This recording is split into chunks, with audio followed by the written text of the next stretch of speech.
Welcome back. In Module 1, we identified the future obligations that every household will eventually face: retirement, education, vehicle replacement, housing maintenance, healthcare, opportunity funds, lifestyle goals. By the end of the module, we had successfully mapped future demands on household capital. However, we deliberately stopped before answering the most important question: how much capital will actually be required to fund those obligations? Before we can estimate future costs, calculate present values, or determine how much we need to save each month, we need a system for organizing future obligations. So in this video, we begin building that system. We call it the Household Capital Requirements Register. The first component of the framework is the Household Chart of Goals. If you followed Season 1 and 2, this concept should feel familiar. In accounting, we use a chart of accounts to organize financial information before transactions are recorded. In capital planning, we use a chart of goals to organize future obligations before they are valued. The purpose is simple. Most households underestimate future capital requirements because they forget obligations. A household may remember retirement, they may remember education, but they often overlook roof replacement, furnace replacement, healthcare reserves, vehicle replacement, career transition funds, opportunity funds, and long-term care expenses. The chart of goals acts as a planning checklist. Its purpose is not to calculate, its purpose is to ensure nothing important gets missed. Let's make the connection explicit. In accounting, we have a chart of accounts that flows through the general ledger that flows to the financial statements. In household capital planning, we have a chart of goals, capital requirements register, and capital requirements map. The logic is identical. Before accountants can produce financial statements, they need a structured framework. Before households can estimate future capital requirements, they need a structured framework. The Household Chart of Goals is that framework. It is the foundation that supports everything that follows. Once future obligations have been identified, they move into the Household Capital Requirements Register. The register is where planning begins to become measurable. Each goal, or rather each future obligation, will receive a goal name, a category, its mandatory or optional classification, its priority ranking, the valuation method that we need to use, and a growth assumption. Notice what we are not doing yet. We are not forecasting. We are not discounting. We are not calculating present value. We are simply organizing information in preparation for valuation. The register becomes the master database for future capital planning. Not every future obligation deserves equal treatment. Some obligations are mandatory, others are optional. For example, retirement funding is generally mandatory. Roof replacement is generally mandatory. Healthcare reserves are generally mandatory. A vacation property may be optional. A luxury vehicle may be optional. A business venture may be optional. Once obligations are classified, we assign priorities. For example, priority 1 may be retirement. Priority 2 may be a combination of education, housing maintenance, and healthcare. Priority number 3, vehicle replacement. 5, opportunity funds, and priority 6, lifestyle goals. This becomes important later when capital is scarce and trade-offs become necessary. One of the most important decisions in the register is selecting the valuation method. Not all obligations behave the same way. Some obligations are one-time future events. Examples include vehicle replacement, roof replacement, furnace replacement, education funding. These will generally be valued using future value calculations. Other obligations occur over multiple years. The most important example is retirement. Retirement is not a single future payment. Retirement is a stream of future withdrawals extending over decades.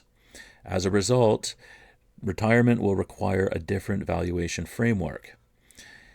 Today's objective is not to perform the calculations. Today's objective is to classify the obligations correctly so that the appropriate calculation can be calculated and applied later. Every future obligation has its own growth rate. Education costs may grow faster than general inflation. Healthcare costs may follow a different trajectory. Housing maintenance costs may grow at another rate. Transportation costs may grow at another. The purpose of the growth assumption is simple. It answers the question, if this obligation costs a certain amount today, what might it cost when I actually need it? These assumptions will become one of the most important inputs in Module 2. They will ultimately determine the future capital requirements associated with each goal. So in this section, to conclude, we introduce two foundational components of the household capital planning system. First, we created the household chart of goals, a structured inventory of future obligations. Second, we created the household capital requirements register, a framework that records the goal category, priority, mandatory versus optional status, the valuation method, and growth assumptions. Notice that we still have not assigned dollar values. That comes next. In the next section, we will begin forecasting future capital requirements. For the first time, we will estimate what retirement, education, housing maintenance, healthcare needs, transportation requirements, and opportunity funds may actually cost in the future. The framework is now complete. Next, we begin valuing the future. In the previous section, we built the household capital requirements register. We identified future obligations, we classified them, we assigned priorities, we selected valuation methods, we documented growth assumptions. However, every obligation in the register still has one thing in common. It has no future value. At this stage, we know what the household needs to fund. We do not yet know how much those obligations will cost when they arrive. In this section, we begin solving that problem. In this section, we estimate the future capital requirements of the household. Let's start with an easy one. Suppose a vehicle costs $40,000 today. If you need that vehicle 5 years from now, will it still cost $40,000? Probably not. Suppose a university education costs $60,000 today. If your child enters university 10 years from now, will it still cost $60,000? Again, probably not. Suppose a roof replacement costs $20,000 today. If the roof lasts another 15 years, will the replacement still cost $20,000? Almost certainly not. The fundamental problem is simple. Future obligations occur in the future. Future costs are rarely equal to today's costs. Therefore, before we can determine how much capital is required, we must estimate how large the obligation will become. One of the most important ideas in capital planning is that different obligations grow at different rates. Education costs may grow faster than general inflation.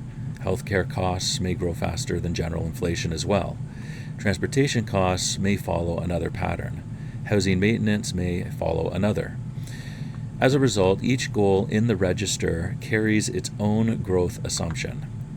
Examples may include education, 5%, healthcare, 4%, housing maintenance, 3%, transportation, 3%, retirement spending, 3%.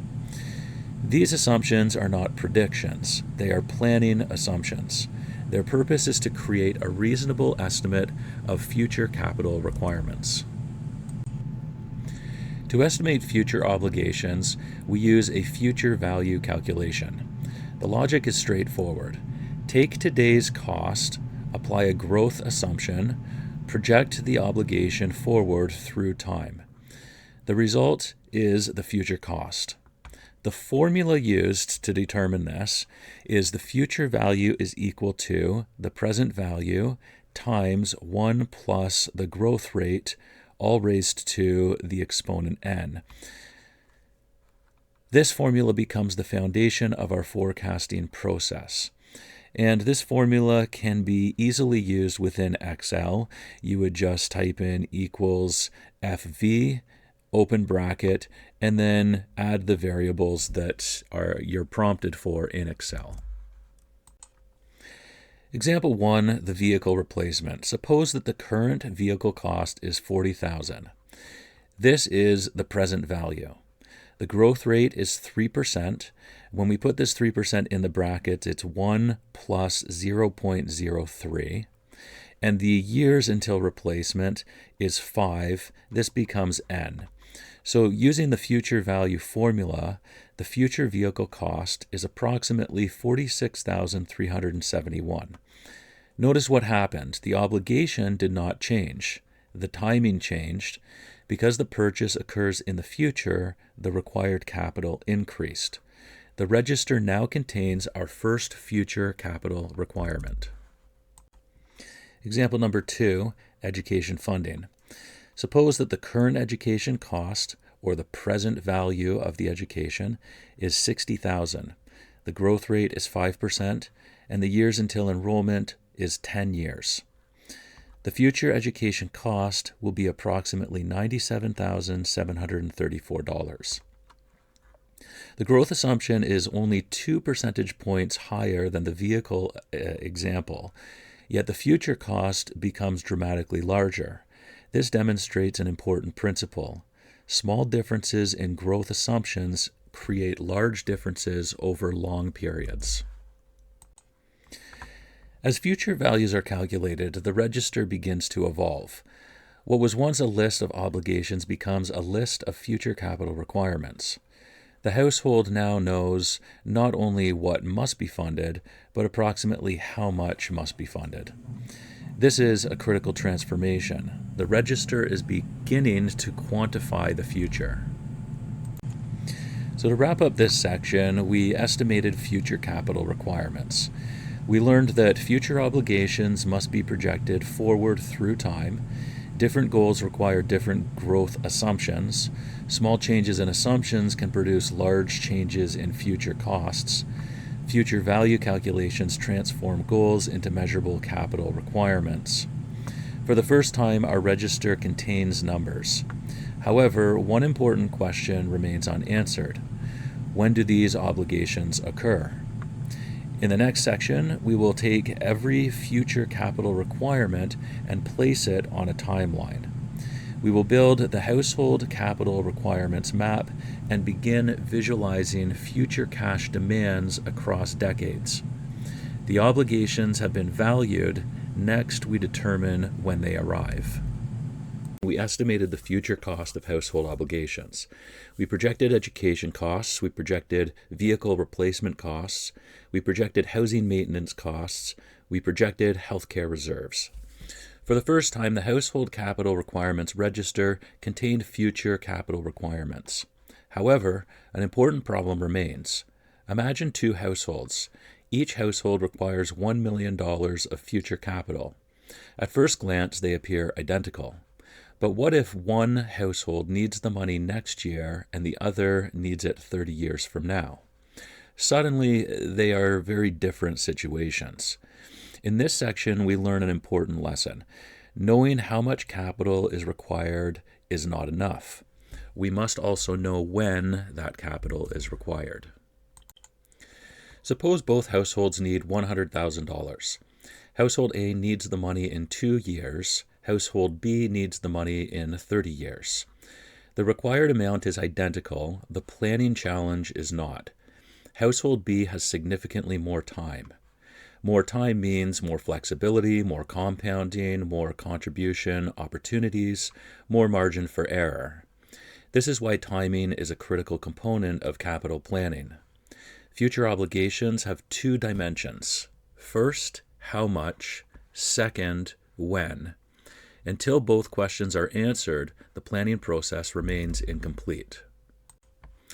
In this section, we build the next component of the system, the household capital requirements map. Think of this as a future cash flow schedule for the household. Years appear across the top. Future obligations appear along the side. Every future requirement is assigned to a specific point in time. This transforms the register from a database of obligations into a schedule of future capital demands. For the first time, we can begin visualizing the future. Many household obligations occur once. Examples include vehicle replacement, roof replacement, furnace replacement, major renovations. Suppose our future vehicle requirement is $46,371, and we expect the replacement to occur in year 5. The capital requirements map records vehicle replacement, year 5, $46,371. Nothing appears in years 1 through 4. Nothing appears in year 6. The obligation occurs at a single point in time. The map captures both the amount and the timing. Some obligations occur over multiple years. Education is a good example. A 4-year university program does not generate one payment. It generates a series of payments: tuition, books, housing, living expenses. As a result, education may occupy several years on the timeline. The map becomes more than a list, it becomes a future cash flow schedule. This distinction becomes increasingly important as obligations become more complex. As additional obligations are added to the map, patterns begin to appear. Certain years may contain several major obligations. For example, year 10, education funding; year 12, an opportunity fund; year 15, a roof replacement; year 18, major renovation. When obligations begin clustering together, the household faces periods of elevated capital demand. This insight is difficult to see within a simple list. The timeline makes these patterns visible. Planning becomes proactive rather than reactive. One of the advantages of this framework is that it can be implemented using a very simple Excel workbook. In fact, the household capital requirements map requires surprisingly little complexity. Across the top of the worksheet, create a timeline: year 0, year 1, year 2, year 3, and so on. You can use years if that's more suitable for your case. Many households may wish to extend this timeline 30 or 40 years into the future. Down the left side of the worksheet, list future obligations. For example, vehicle replacement, education funding, roof replacement, healthcare reserve, opportunity fund, retirement funding, and so on and so forth. The structure might look something like what you see on the screen. As each future capital requirement is calculated, it is placed into the year in which the obligation occurs. Over time, the spreadsheet begins to reveal future cash flow patterns. Clusters become visible. Periods of elevated capital demand become visible. Future planning becomes easier. The objective is not to create a beautiful spreadsheet. The objective is to create visibility. Once every future obligation has been placed on the timeline, the household has a complete map of future capital requirements extending decades into the future. And as we will soon discover, the map becomes even more valuable when we begin converting those future obligations into present values. As more obligations are added, the map becomes increasingly valuable. The household can now answer what future obligations exist. How large are they? When do they occur? Which years contain the greatest demands? Which goals are approaching? Which goals remain decades away? For the first time, the future becomes visible. Not perfectly, but systematically. And that visibility is the foundation of effective planning.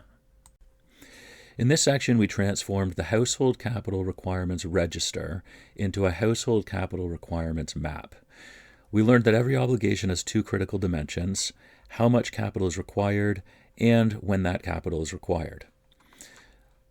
By placing obligations onto a timeline, we created a future cash flow map for the household.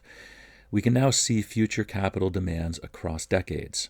However, one obligation remains largely unresolved: retirement. Unlike vehicle replacement, unlike education, unlike home maintenance, retirement is not a single future payment. Retirement is a future income stream. And because of that, it requires a completely different valuation framework. In the next section, we will tackle the largest capital requirement most households will ever face. We will estimate the capital required to fund retirement and compare two approaches: the growing annuity method and the real interest rate method. The map is complete. Now we solve the largest obligation on it. At this point, our household capital requirements register is nearly complete. Our vehicle requirements have been estimated, our education requirements have been estimated, our housing requirements have been estimated, our healthcare requirements have been estimated, our opportunity funds have been estimated. Every obligation has been placed onto the household capital requirements map. Almost every obligation. One obligation remains: retirement. And unlike every other obligation we have encountered so far, retirement is fundamentally different. A vehicle replacement is a future payment. A roof replacement, a future payment. A university education is a series of payments over a few years, but can be treated as a future payment. Retirement is something else entirely. Retirement is an income stream. And because retirement is an income stream, it requires an entirely different valuation framework. In this section, we begin building that framework. Let's look at the register. Every obligation contains a future value, except retirement. The reason is simple. Every other obligation asks, what is the future cost of this event? Retirement asks a different question. It asks, what amount of capital is required to generate an income stream for the remainder of my life? That is a much larger problem. To solve it, we first need to estimate retirement spending. Suppose retirement begins at age 65. Suppose life expectancy extends to age 95. That creates a retirement period lasting 30 years. Now assume the household requires $80,000 per year in retirement spending. Unlike vehicle replacement, we do not need one payment. We need year 1, year 2, year 3, year 4, and so on. Every year creates a new funding requirement.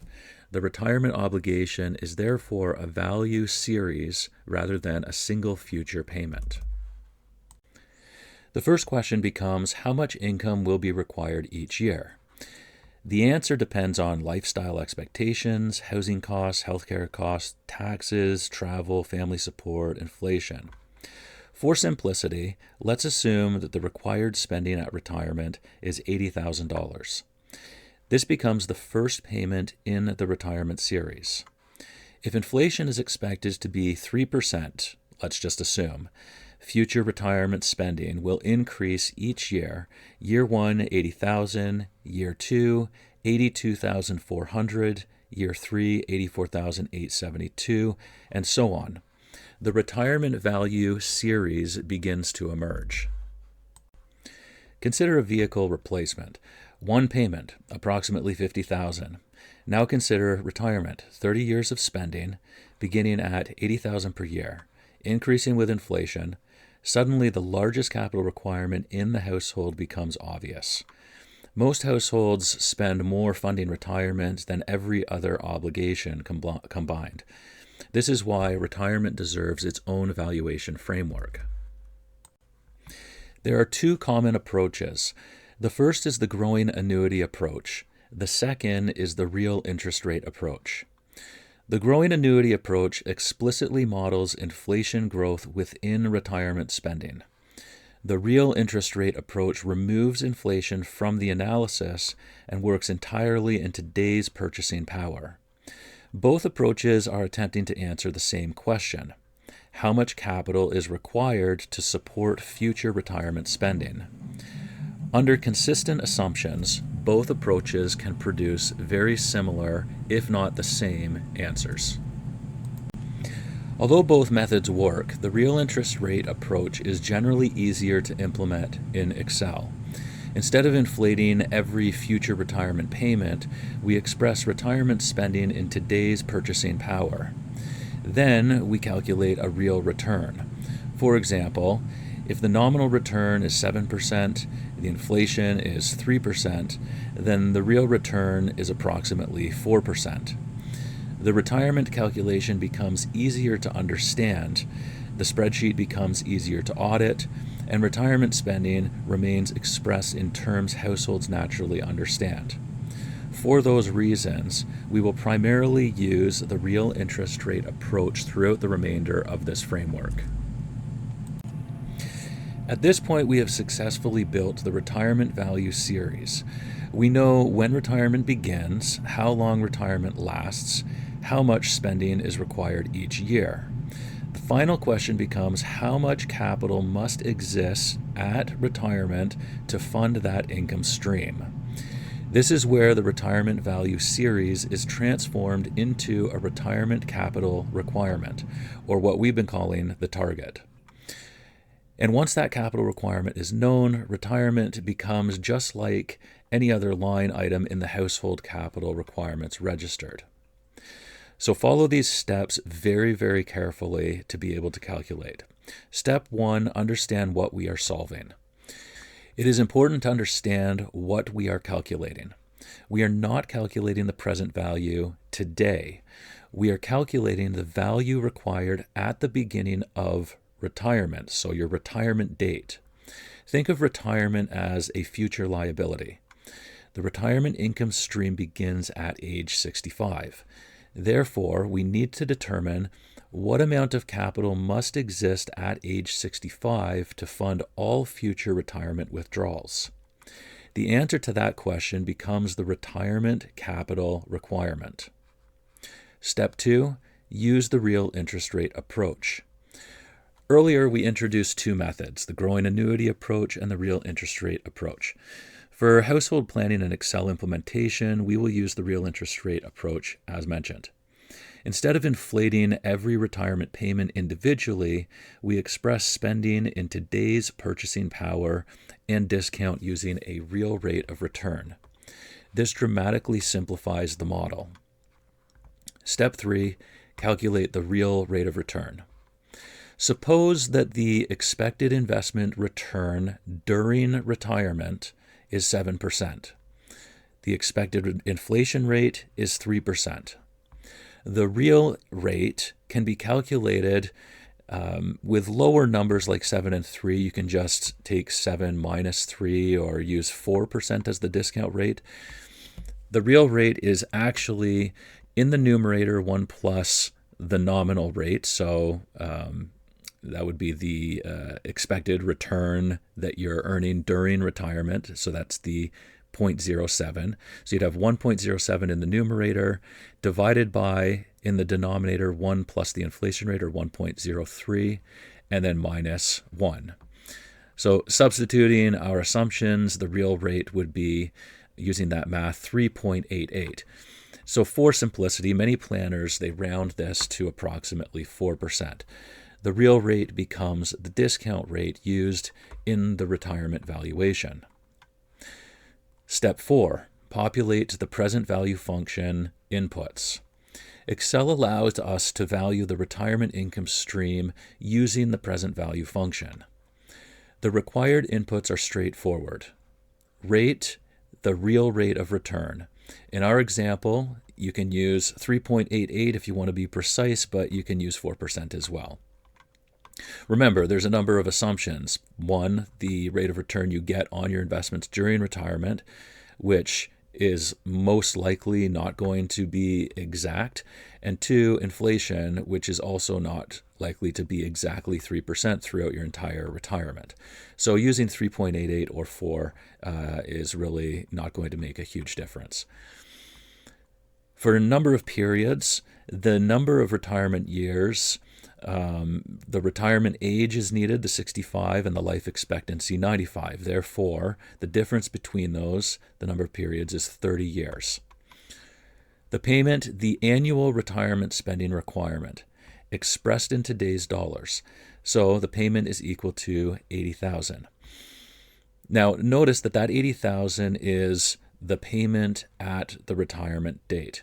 If you were trying to anticipate what the funds were that you needed at retirement, and you're doing that today, and let's say retirement's 20 years out, then you would have to increase those costs to get the retirement, the first retirement amount. We've just assumed that that amount at age 65 is $80,000. Notice something important. Because we are using a real rate of return, we do not inflate this spending amount. The spending remains constant in real purchasing power terms. The future value remaining at the end of retirement is FV. Most basic retirement models assume that the future value is going to be 0, meaning the retirement capital is fully consumed by the end of the planning horizon.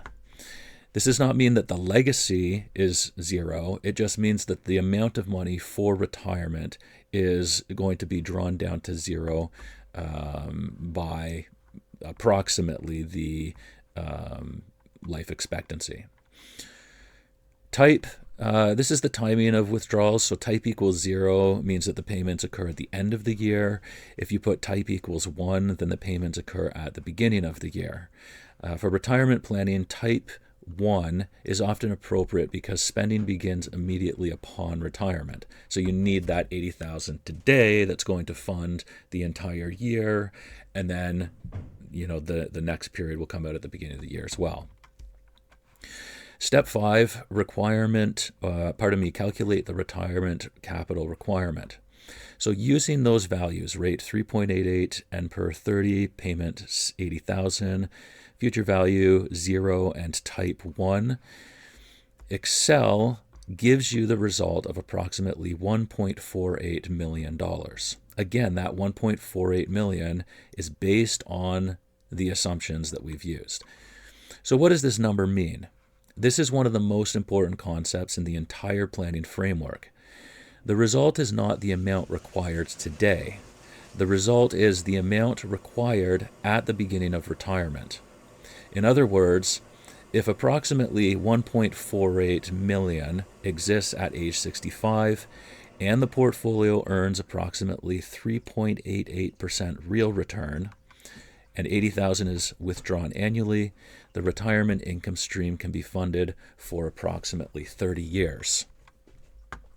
Now, that 1.48 is the entire amount. If you have Social Security, or in Canada, CPP and OAS, you would need to calculate the present value of those government pensions, and you'd have to reduce those, or reduce the 1.48 by the amount that you can expect to receive from Old Age Security and from CPP.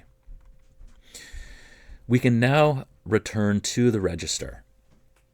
Previously, we didn't know what the retirement funding future value was going to be. Now, assuming there's no government-funded pensions, the retirement funding is $1.475 million, or $1,475,000. For the first time, retirement has a defined future capital requirement. We can now return to the timeline. Previously, we had, for age 65 and on, question marks. We didn't know what was supposed to be there. Now, the retirement value series has been converted into a single retirement capital requirement. The retirement year at 65, we need $1,475,000. That value is inserted into the retirement year on the household capital requirements map. Retirement is now fully integrated into the planning framework. The retirement income stream was never the final answer. It was an intermediate calculation. The true objective was always to determine how much capital must exist at retirement. Using the present value function and the real interest rate approach, we can convert decades of future spending requirements into a single capital requirement. And with that, the final missing obligation in the Household Capital Requirements Register has been solved. In this section, we completed the final component of the Household Capital Requirements Framework. We began with a question mark. Retirement remained the only obligation in the register without a value. To solve that problem, we built a retirement value series. We estimated annual retirement spending. We projected that spending across the retirement period. We compared two common valuation approaches, the more complex growing annuity approach and the more simplified and easier to implement in Excel real interest rate method. We established why the real interest rate approach is generally preferred for household planning and Excel implementation. Finally, we converted the retirement income stream into a retirement capital requirement. Using the present value framework, we determined the amount of capital required at the beginning of retirement to fund future withdrawals. For the first time, the retirement row in the household capital requirements register is complete. For the first time, every future obligation in the household capital requirements map has been valued. The map is now complete, but an important question remains. Every value in the framework still exists somewhere in the future. Vehicle replacements occur years from now. Education funding occurs years from now. Home maintenance occurs years from now, and retirement may not begin for decades. Knowing the future requirement is only half of the problem. The next question is, what are those future obligations worth today? In the next section, we begin discounting future obligations back to the present. For the first time, we will calculate the present value of the household's entire future capital requirement structure. We have mapped the future, now we bring it back to today. At this point, the household capital requirements map is complete. Every future obligation has been identified, every future obligation has been valued, every future obligation has been assigned a point in time. For the first time, we can see the entire future financial architecture of the household. But a major problem remains. All of the values currently exist in the future. Vehicle replacement occurs years from now, education funds occur years from now, home maintenance occurs years from now, and retirement may not begin for decades. The question we now need to answer is simply, what are those future obligations worth today? So in this section, we introduce one of the most important concepts in finance, present value. Imagine someone offers you $100,000 today or $100,000 20 years from now. Most people would choose the money today. Why, you might ask? Because money can be invested. Money grows. Money has opportunity cost. As a result, a future dollar is worth less than a current dollar. This idea forms the foundation of present value. Present value answers a simple question. How much money would I need today to fund a future obligation? The most fundamental present value relationship is that present value is equal to the future value discounted by 1 plus the rate of return, or the discount rate, raised to the exponent n. We say discounted, that means that the future value is divided by this 1 plus r to the n. The equation tells us the further away the obligation occurs, the less capital is required today. Time becomes a powerful ally. So as we increase that n, notice that the denominator gets larger, and whenever you divide a number by a larger number, the present value in this case, or the solution, becomes smaller. So the longer the period, the smaller the present value. Also, the larger the discount rate, the larger that denominator again, and the smaller that present value. Suppose the future vehicle cost is $46,371. The timing is 5 years, and the expected return on an investment used for that particular goal is 7%. The present value becomes 46,371 in the numerator divided by 1.07 raised to the power of 5 in the denominator. This works out to approximately $33,057. This means if $33,057 were invested today and earned 7% annually, it would grow to approximately $46,371 in 5 years. The future obligation has been converted into a present value requirement. Now, one important note here is that this expected return, 7%, on a 5-year time horizon is likely unrealistic. Why? Well, 7% is rather high for a goal that's 5 years out. For 5 years or less, really you shouldn't be taking too much risk, because if by year 4 or 4.5 the market takes a dive, then you're going to have a shortfall for that particular goal.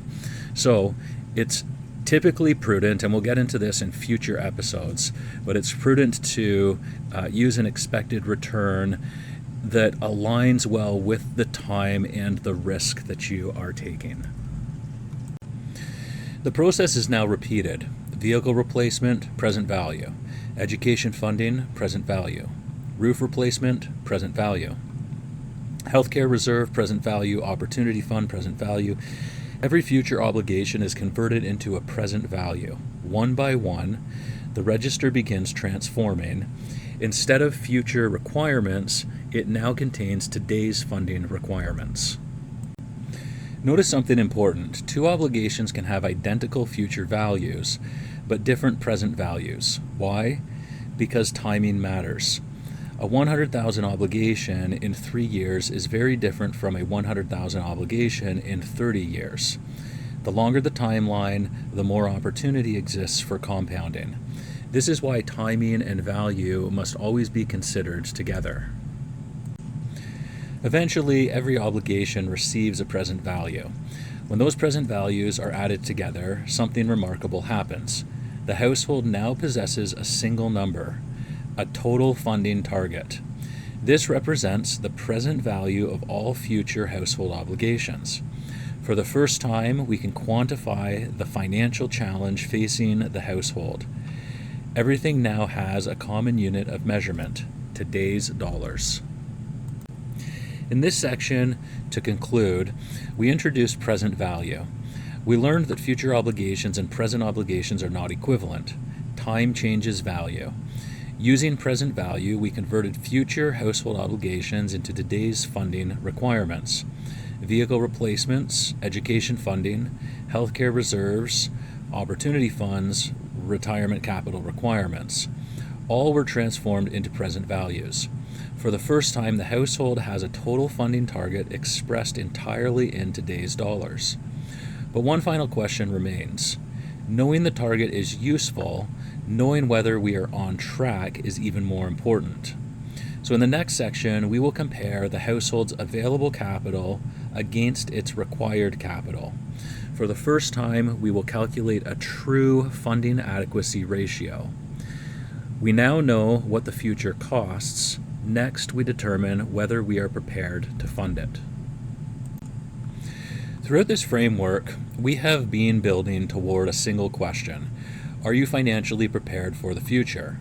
At this point, we know what future obligations exist, when they occur, what they will cost, and what those future obligations are worth today. For the first time, we possess a complete household capital requirements register. For the first time, we possess a complete household capital requirements map. For the first time, we possess a total funding target. But a target alone is not enough.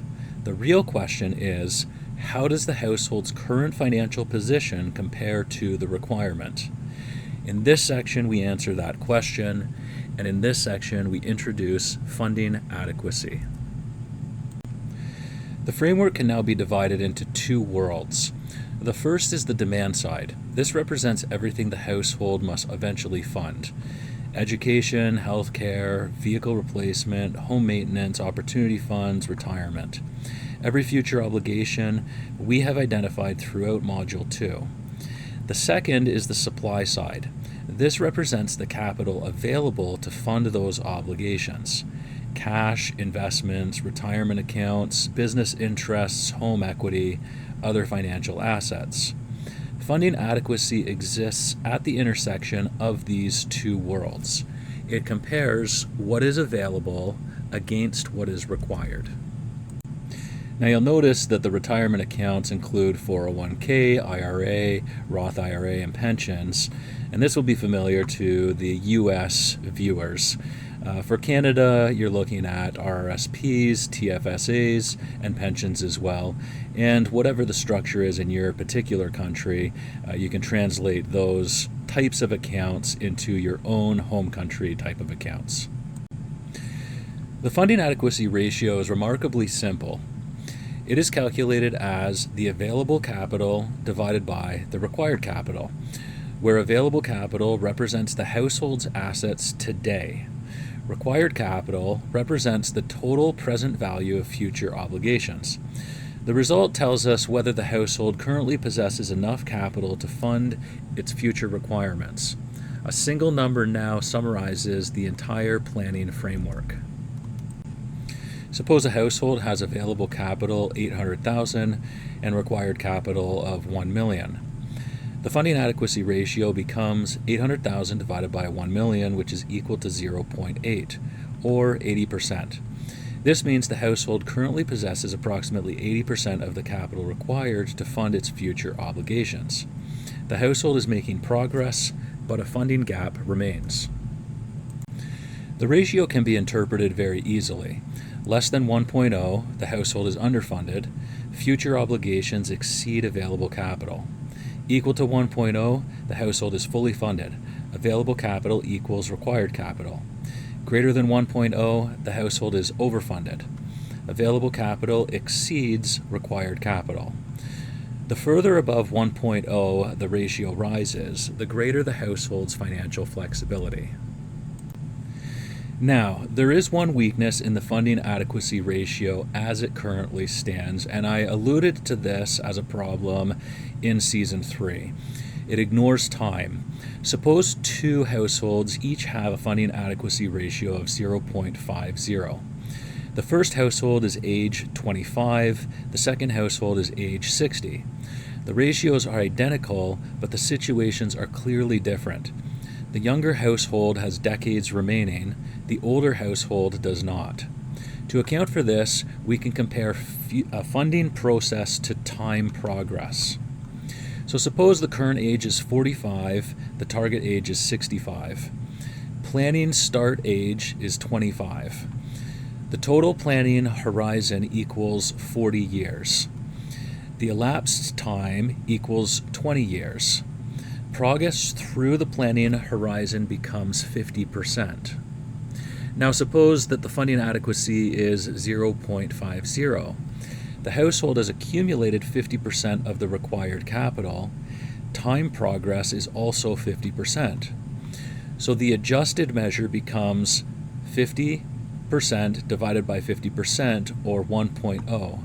The result, 1.0. The household is exactly on schedule. Greater than 1.0, funding progress exceeds time progress. The household is ahead of schedule. Equal to 1.0, funding progress matches time progress. The household is on schedule. Less than 1.0, funding progress trails time progress. The household is behind schedule. This provides significantly more context than the funding adequacy ratio alone. A funding adequacy ratio below 1.0 does not automatically indicate failure. What matters is whether funding progress is keeping pace with time. Suppose the funding adequacy ratio is 0.6, the time progress is 75%. The adjusted ratio becomes 0.6 divided by 0.75, which equals 0.80, or 80%. Now we can see that the household is behind schedule. The capital accumulation process is not keeping pace with the passage of time. This creates a more meaningful warning signal. The adjustment makes funding adequacy much more powerful. We are no longer simply asking, how much capital do I have? We are asking, am I accumulating capital at the pace required to reach my target? That question is far more useful. It incorporates capital accumulation, funding targets, and time. And it transforms funding adequacy from a static measurement into a dynamic progress indicator. Within the optionality framework, this makes funding adequacy a true measure of future readiness. And it's this adjusted funding adequacy that should become one of our 6 dimensions in our optionality dashboard. So to conclude this section, we introduced funding adequacy. We compared available capital against required capital. We calculated a funding adequacy ratio, but we also discovered that capital alone does not tell the full story. Time matters. A household's progress toward its target must be evaluated relative to the progress of time itself. By comparing funding progress against timeline progress, we created a more meaningful measure of readiness. A measure that tells us not only where we stand today, but whether we are ahead of schedule, on schedule, or behind schedule. This refined measure now becomes the sixth dimension of the optionality framework. And with that, all 6 dimensions can finally be measured objectively. In the next section, we move from diagnosis to action. We will explore the strategic levers households can use to improve funding adequacy and strengthen their overall optionality profile. The framework is complete. Now we begin optimizing it. At the end of the previous section, we introduced a powerful idea. We compared funding progress against time progress. If both were equal, the household appeared to be on schedule. At first glance, this seems perfectly reasonable. If we are halfway through our planning horizon, shouldn't we have accumulated half of the required capital? Perhaps, but there is a problem, a very important problem. Time progresses linearly, capital grows exponentially, and those are not the same thing. In this section, we discover why. Imagine a 40-year planning horizon. Year 1, 2, 3, 4, time advances in equal increments. Every year contributes equally to the passage of time. But capital does not behave that way. Compounding behaves differently. Growth accelerates. The majority of wealth accumulation often occurs later in the process. This means that capital accumulation rarely follows a straight line. As an example, suppose an individual invests consistently for 40 years. The account grows at 7%.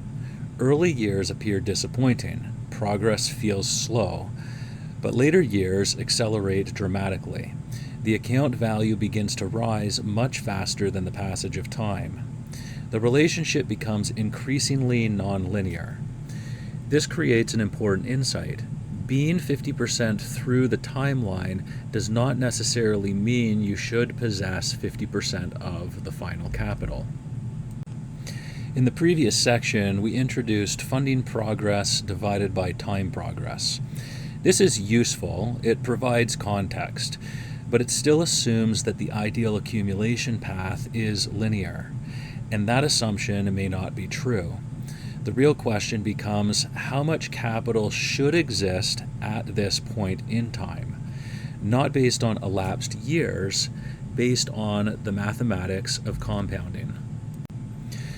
So instead of comparing ourselves to time, we compare ourselves to a target funding curve. The curve answers a different question. It asks, if I am expected to reach my funding target by a future date, how much capital should exist today? This becomes the benchmark, not elapsed time, not a straight line, but the mathematically expected growth path. Now the comparison becomes much more meaningful. Instead of asking how much time has passed, we ask how much capital should exist today according to the plan. This creates a dynamic benchmark, one that properly incorporates current capital, future target, expected return, and time remaining. Time is not the correct benchmark. Time progresses linearly, capital grows through compounding. To build a target funding curve, we need one additional assumption, an expected rate of return. This assumption estimates how quickly capital is expected to grow over time. Suppose we choose 7% as our planning return. That assumption allows us to construct a target funding curve. Notice something important. The purpose of the curve is not to predict the future perfectly. The purpose of the curve is to provide a more realistic benchmark than elapsed time. Could actual returns differ? Absolutely. But even an imperfect compounding-based benchmark is generally more realistic than assuming capital should accumulate in a straight line. The target funding curve is therefore best understood as expected capital if the plan unfolds as anticipated, not guaranteed capital. This distinction is critical. The curve is a planning tool, not a forecast of certainty. In reality, different goals may have different return assumptions. Retirement capital may be invested differently than a vehicle replacement fund. Education funding may follow a different strategy than an emergency reserve. Those refinements are important, but they belong later in the framework. For now, our objective is simpler. We are replacing a weak benchmark with a stronger one. The target funding curve accomplishes this goal. Once a target funding curve exists, we gain something incredibly powerful, a benchmark. And whenever a benchmark exists, variance analysis becomes possible. This concept should sound familiar. Organizations use it constantly. Compare, target, against, actual. Then explain the difference. The same process can be applied to household planning. Suppose our target funding curve indicates expected capital today, $570,000, but our actual capital is $500,000. The variance becomes negative $70,000. We are behind the target funding curve. Notice how different this is from comparing funding progress to elapsed time. The comparison is now based on the mathematics of compounding. The benchmark reflects how capital is expected to accumulate, not simply how much time has passed. This is why the target funding curve becomes such an important planning tool. It transforms household planning into a measurable performance system. For the first time, we can answer, am I actually on track? Not relative to time, but relative to the plan. In this section, we discovered a flaw in one of the most intuitive measures of progress. Time moves linearly. Capital grows through compounding. As a result, comparing funding progress directly to elapsed time can produce misleading conclusions. To solve this problem, we introduced the target funding curve. Using an expected return assumption, the curve creates a more realistic benchmark for measuring progress. The curve is not a prediction, it is a planning tool, a benchmark against which actual results can be evaluated. And once that benchmark exists, variance analysis becomes possible. Target, actual, difference. For the first time, household funding progress can be monitored using the same logic organizations use to monitor strategic performance. But identifying a gap is only the beginning. The next question is obvious. If we are behind the curve, how much must we contribute to get back on track? In the next section, we calculate the required contribution needed to reach the household funding target and remain on the target funding curve. In the prior section, we discovered an important limitation. Time is not the correct benchmark. Capital grows through compounding. As a result, funding adequacy should not be measured against elapsed time. Instead, it should be measured against the target funding curve. This gives us our most accurate funding adequacy metric so far. Funding adequacy now becomes current capital divided by expected capital according to the target funding curve. A value of 1.0 means we are exactly on track. Greater than 1.0 means we are ahead. Less than 1.0 means we are behind. This will now serve as the funding adequacy dimension within our optionality framework. But a new question immediately emerges.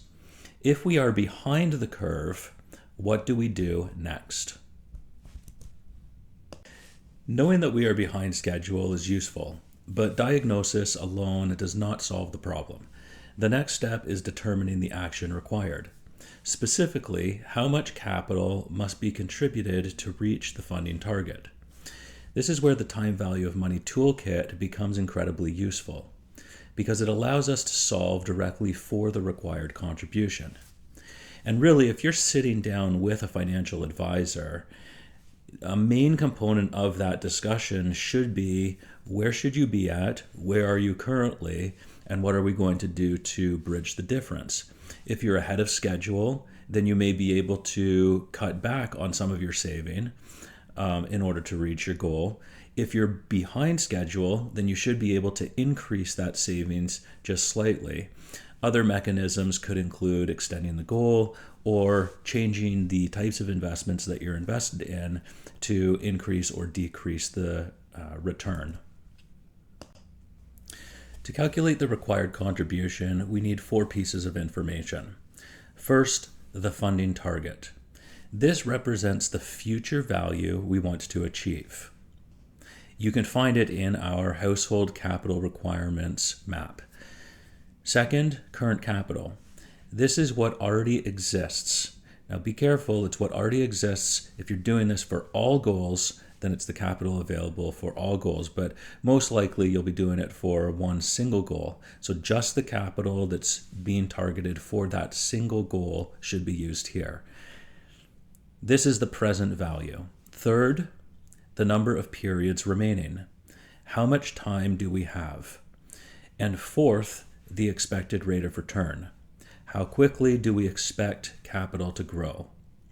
Once these inputs are known, the required contribution can be calculated directly.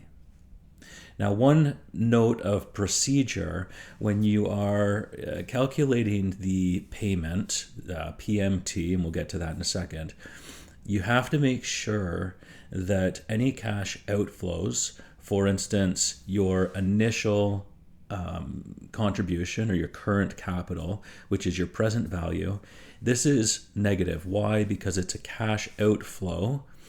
And then your future value when you receive it is going to be a cash inflow, so that's going to be positive. Make sure that you have the signs correct when you're using Excel. In Excel, this calculation is performed using the PMT for payment function. The PMT function answers a very practical questions. If I have a current amount of capital, a future target, a rate of return, a specific time horizon, how much must I contribute each period? This transforms planning into action. The PMT calculation uses rate, expected return, N per or number of periods remaining, PV, our current capital already accumulated, FV, future funding target, and finally, PMT, the contribution required to bridge the gap. Everything we have built throughout this module now flows into this single calculation. Now, because the rate is typically stated in annualized terms, and because the N per is also annualized, this is fine if you're making your payments annually. But most people are going to make payments, especially for savings goals, on a more frequent basis, say monthly. If you're doing it monthly, then you have to make a very important adjustment. The first is you have to change the rate from the annualized rate to a monthly equivalent. So if you were to take 7%, you would divide the 7% by 12 in order to get the monthly rate. Additionally, the number of periods needs to be monthly. So your rate and your number of periods always have to match. In this case, if you have 20 years, you would multiply 20 times 12, and you would have 240, and 240 would be the number of periods that you would use.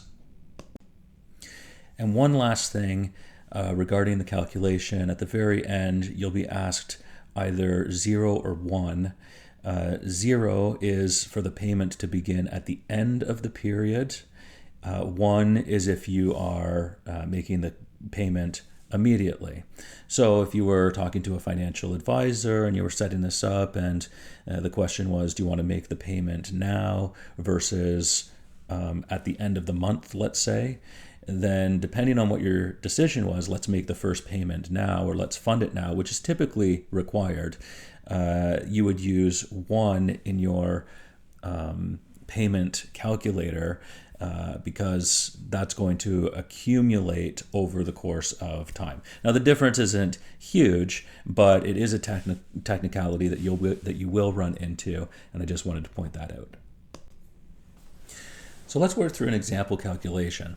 Suppose current capital is $500,000. Your funding target is $1 million. The years remaining is 20, and your expected return is 7%. Excel can solve directly for the required contribution. The result tells us exactly how much capital must be added each year to remain on the path toward the target. For the first time, the funding plan becomes operational. Now notice what has happened. The funding target produced the target funding curve. The target funding curve produced funding adequacy. Funding adequacy revealed the gap. The gap produced a required contribution. The system is now becoming self-correcting. Every month, quarter, or year, progress can be measured and adjustments can be made. In this section, we transformed measurement into action. We adopted our most accurate funding adequacy metric yet, a metric based on the target funding curve rather than elapsed time. We then used the time value of money toolkit to answer one of the most practical questions in personal finance: how much must I contribute? By combining current capital, the funding target, time remaining, and the expected return, we can calculate the contribution required to remain on track. For the first time, the funding system becomes operational. But an important realization emerges. Calculating the contribution does not move a single dollar. The contribution must actually occur. And that means it must be incorporated into the household plan. The contribution becomes part of the budgeting process. It competes with every other use of cash: housing, transportation, lifestyle spending, debt repayment, everything. The required contribution therefore becomes a planning requirement, a target that must be funded through future household surplus.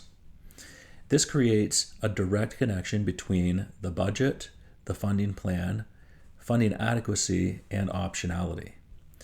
The framework is beginning to close.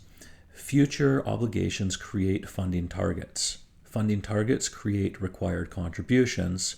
Required contributions shape the budget. And the budget determines whether the household can remain on track.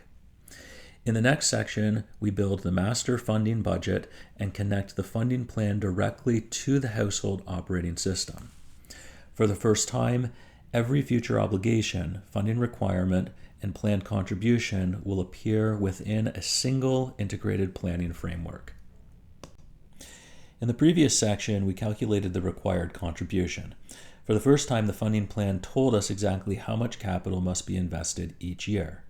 But calculating the contribution does not make it happen. The contribution must be incorporated into the household operating system. It must become part of the budget. This creates a new question. Where does the money come from? And the answer is simple. Future funding is created by surplus. Every future goal ultimately depends upon surplus. No surplus, no contribution, no progress toward the funding target.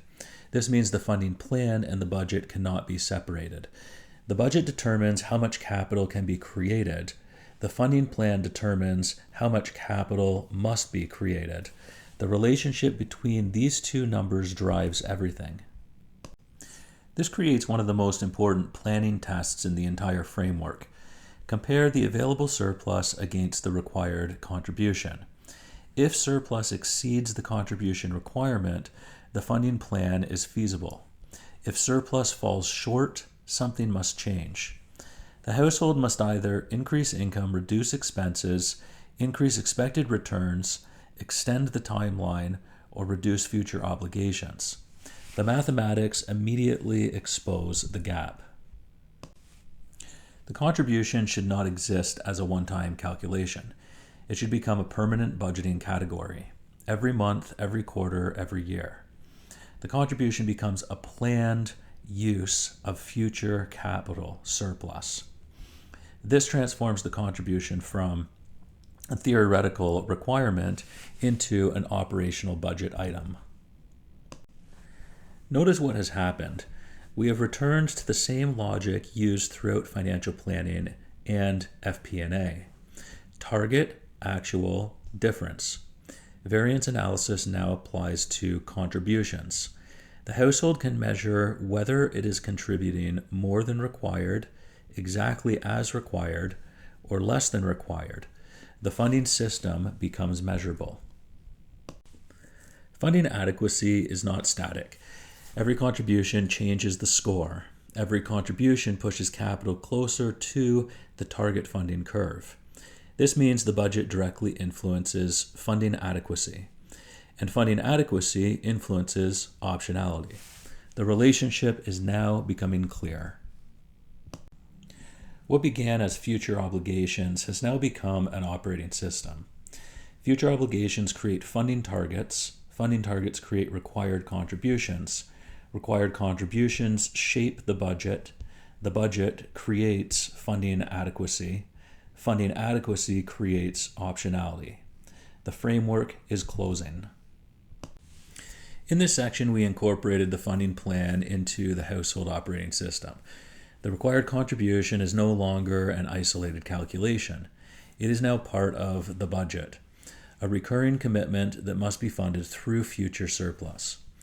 This creates a direct connection between budgeting, forecasting, funding adequacy, and optionality. For the first time, the household can determine not only how much capital is required, but whether the plan is realistically achievable. The funding architecture is now complete. We know what must be funded, when it must be funded, how much must be funded, how much must be contributed, and whether the contribution is achievable. Only one major question remains. Once the contribution has been made, where should the capital actually go? That question begins our next module, Module 3, Strategic Capital Allocation.